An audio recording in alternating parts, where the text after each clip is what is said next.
నాకు తెలిసి అయితే ఏం అభివృద్ధి ఏం జరిగినట్టు అనిపించలేదండి. చాలా లాసెస్లో ఉంది రాష్ట్రం మొత్తం. నెక్స్ట్ ఎవరైనా వచ్చేది ఎవరైనా ఉంటే వాళ్ళ వల్ల ఏమైనా యూజ్ జరిగితే జరగవచ్చు. పెట్టాడు కానీ ఎవరికి వచ్చినట్టు ఏం అనిపించలేదు. వచ్చినా సరే ఏదో రకంగా మళ్ళీ రిటర్న్ తీసుకుంటున్నాడు కదా. అమ్మఒడిలు అవి ఇచ్చాడు. అమ్మఒడిలు అవి ఇచ్చిన తర్వాత మళ్ళీ మొన్న ఆయిల్ రేట్లు పెరిగాయి, డీజిల్ రేట్లు పెరిగాయి, బస్ ఛార్జెస్ పెరిగాయి. మరి ఇచ్చినట్టు మళ్ళీ తీసుకున్నట్టే కదా వెనక్కి. మరి ఇప్పుడు పరిశ్రమల లెక్కను చూసుకున్నా సరే ఇప్పుడు ఐటీ మినిస్టర్ కింద అమర్నాథ్ గారిని పెట్టారు.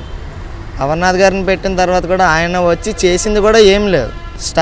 ఎలక్షన్స్ స్టార్టింగ్ అంటే మొన్న 2019 ఎలక్షన్స్కి ముందు ఏదైతే సంక్షేమ పథకాలు అవి చెప్పారో, నెక్స్ట్ నిరుద్యోగులకి క్యాలెండర్స్ రిలీజ్ చేస్తా అన్నారో, ఇప్పటికి కూడా ఒక్క క్యాలెండర్ కూడా రిలీజ్ చేసింది అయితే లేదు. ఎలక్షన్స్ అయిన తర్వాత ఒకసారి రిలీజ్ చేశారు.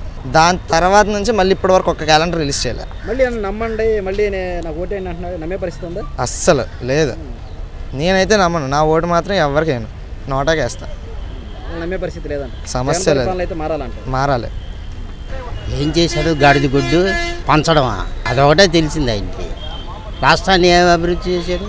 అదే ఓట్లు కొనుక్కున్నట్టే కదా, డబ్బులు ఇచ్చి పద్ధతేనా? అదే నిరుద్యోగులకు ఉద్యోగాలు కల్పించాలి. అదే నాయకుడి లక్ష్యం. డబ్బులు పంచడాలంటే ఓట్లు కొనుక్కు దిగినట్టే. పరిపాలన చేస్తే మళ్ళీ నెక్స్ట్ ఆయనే వచ్చేవాడు. ఎందుకో ఇప్పుడు 99% ఛాన్సెస్ లేదు ఆయన రావడానికి. మరి నేను సిద్ధం, మళ్ళీ నమ్మండి అంటున్నాడు. సిద్ధం అంటాడు. సిద్ధం అని ఏంటండి బాబు? సిద్ధం ఇది నాయకుల లక్షణాలు. అది సిద్ధం గిద్దం అని.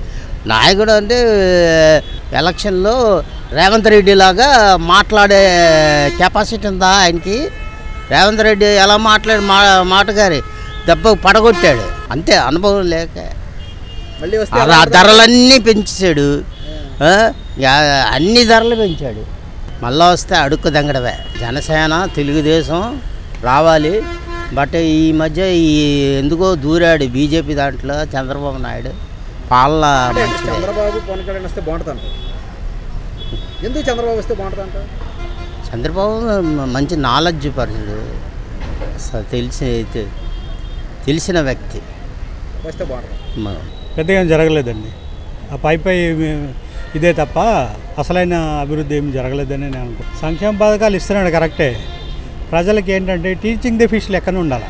మనిషికి తినడానికి రోజుకు ఒక చేప పట్టించేస్తే లాభం లేదు. ఆ చేపని పట్టుకోవడం నేర్పాలి. ఇన్ఫ్రాస్ట్రక్చర్ కానీ, చదువు విషయంలో కానీ జాబ్స్ కల్పించాలి. అంతే తప్ప 10 మంది దగ్గర ట్యాక్సులు వసూలు చేసి 5 తీసుకోవడం సరైన పద్ధతి కాదు. ఎందుకంటే ఒక్క ఛాన్స్ అని ఇస్తే అంత అత్యధిక మెజార్టీ ఇచ్చారు ప్రజలు. దానికి తగ్గ పరిపాలన ఎందుకు చేయలేకపోతున్నాడు అంటారు? ఎందుకంటే ఆయనలో నియంతృత్వ విధానం ఉన్నోళ్ళే అట్లా చేస్తున్నారు. ఒక ఎమ్మెల్యేని మాట్లాడినీయడు, ఒక మినిస్టర్ని కూడా మాట్లాడినీయడు. తానే అన్నీ చేసుకుందామంటే అదే ప్రాబ్లం వస్తుంది. ఇప్పుడు చూసారా, ఇక్కడ ఉన్న సాఫ్ట్వేర్ ఇంజనీర్లు అందరూ తెలంగాణ, హైదరాబాద్ అటు ఇటు పోతున్నారు. ఇక్కడ లేకపోతే అటు పోతున్నారు.